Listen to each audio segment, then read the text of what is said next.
people wish upon a star because they have some intuition that aiming above the mundane has the potential to transform themselves. They make a wish.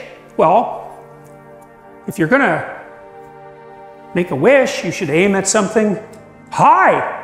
And even just aiming at that is more likely to make the wish come true. And this is not metaphor.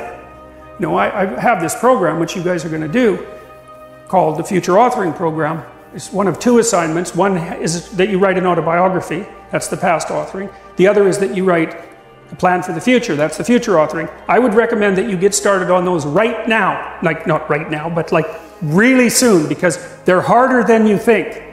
And some of you are going to write like 15,000 words. You're going to get sucked right in. This happens all the time. You're going to get sucked right into it. And so you write an autobiography because you need to know where you are and who you are right now. Because how the hell are you going to plot a pathway to the future unless you know where you are? And then you need to write about the future because you aren't going to hit something unless you aim at it. That's for sure. And lots of times people won't aim at what they want because they're afraid. The reason they're afraid is because if you specify what you want, you've specified your conditions of failure. You know when you fail. And it's better just to keep it foggy. It's like, well, I don't know if I'm succeeding or failing, but you know, I can't really tell. Well, great. Except you can't hit anything you don't aim at. And so the Future Authoring program is like it's an attempt to have you articulate your character. And so is the Past Authoring program. Who are you? And you know, the Past Authoring program, it asks you to break your life into epochs and then to write about the emotional, you know, the things that you regard as important. Important events that have shaped who you are. And you know, you may find that some of that writing makes you emotional. And I would say, if you have a memory that's more than 18 months old, roughly speaking, and when you bring it to mind, it has an emotional impact, especially a negative emotional impact. It's like part of your soul is stuck back there.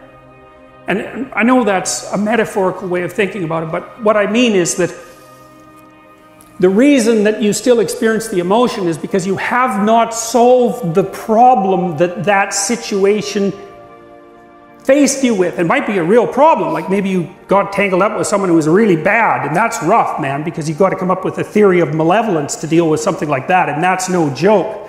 But if it still produces emotion, it means you haven't solved the problem, and your brain is still tagging it as threat. It's a part of your territory that you did not master. Threat, threat, threat, threat, threat. And until you take it apart, and articulation really helps that, writing really helps that, then you're not going to free yourself from its grip. And that might not be that pleasant. I mean, this is one of those situations where doing it tends to produce a decrement in people's mood in the short term, but quite radical improvements 3 to 6 months down the road. You know, and it's often the case that you unfortunately have to do something you don't want to do in order to progress. It's very, very common. So, and the Future Authoring program asks you about different dimensions of your life. Like, because you know, you can think of yourself as a personality inside your head, but you're nested in systems that transcend you, and they're just as real as whatever's in your head. It's like, well, what do you need for life? Well, that's pretty easy, actually. Some friends, that's a good thing. Intimate relationship, that's a good thing. A family, you know, either the one you're going to produce or the one that you come from, where people, to some degree, love and care for one another. That's a good thing to work on. You need some plan for your career. You've got to fit in somewhere that people regard as important and that they'll trade with you so that you can live. You need something worthwhile to do with the time that you're not at work. And you need to pay attention to your mental and physical health. And you need to regulate your use of substances, which is a strange one, but alcohol does lots of people in, so it's worth thinking about. That's why we put it in there. So then it's like, okay, what the hell do you want? What do you want from your friends? What do you want from your family? What do you want from your career? If you could have what you wanted, and that's what the program asks you, 3 to 5 years down the road, you get to have what you want. Now, I'm assuming that you're going to approach this like, you know, reasonable adults and not like 13-year-old dreamers. I think I want the most expensive yacht in the world.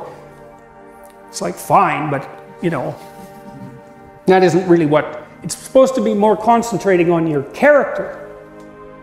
And so then it asks you to write for 15 minutes without thinking too much about grammar or sentence structure, any of that, about what your life could be like 3 to 5 years down the road if you were treating yourself like someone you cared for and you were helping them figure out what they wanted.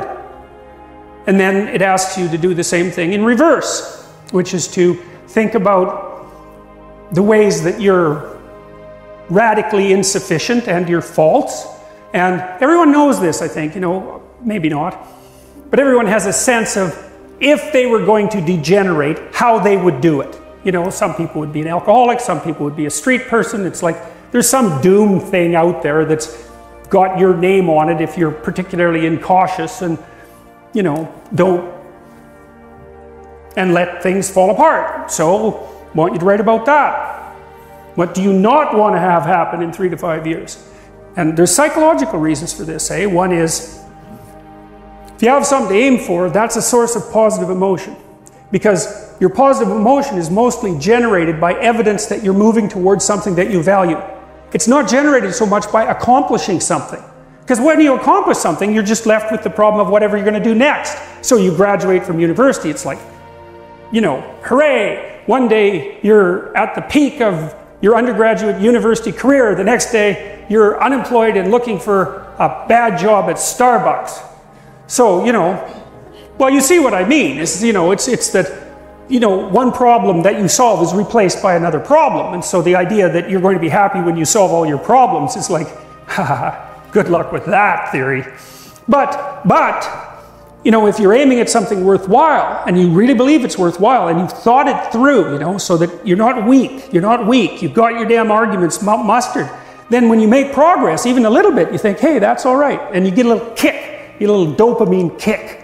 And that's what you want, because that's where your positive emotion comes from. You can use cocaine if you want, but, but you know, that tends to have relatively detrimental medium to long-term consequences. But it activates the same system. So you have to be aiming at something, and you should be aiming at something that's realistic, that you want, that you could get, you know, like not easily, because if it's easy, in some sense you've already got it. It's got to push you. And that's part of the pleasure, actually, because there's two things that you want to do when you're pursuing something that's important. And one of them is to get the thing that's important, but the other is to make yourself better at pursuing things, right? So you can get both of those at the same time.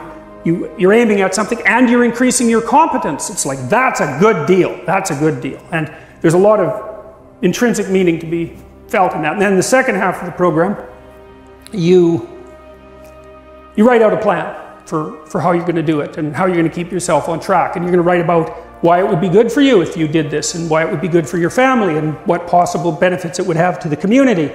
You know, because you want to nail this thing down, and then you want to figure out what kind of obstacles are going to come up and how you might overcome them and how you might keep yourself on track and all of that. And we know, because we've actually done a lot of research on this particular program, that if university students do this, and this is more true if they're not too well oriented to begin with, if university students do this, they're about 25% less likely to drop out, which is a lot.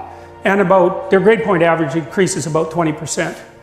So hooray for that, you know, because you never know when you develop an intervention if it's going to work. There's also evidence, but not from my lab, that doing such things improves your physical health. And I think the reason for that is that, you know, when you go over your autobiography and you scour out those negative places that you're sort of dragging along with you, it lowers your overall stress load, because your brain is kind of, I think it's calculating how dangerous the world is by attending to the ratio of successes to failures that you've had in your life, something like that. And so, you know, if there are holes in your map that you could still fall through, then your brain regards the territory still as a bit on the dangerous side, and then you're more prepared for emergency action, and that's hard on you. So you want to go back there and fix up those experiences to the degree that you can.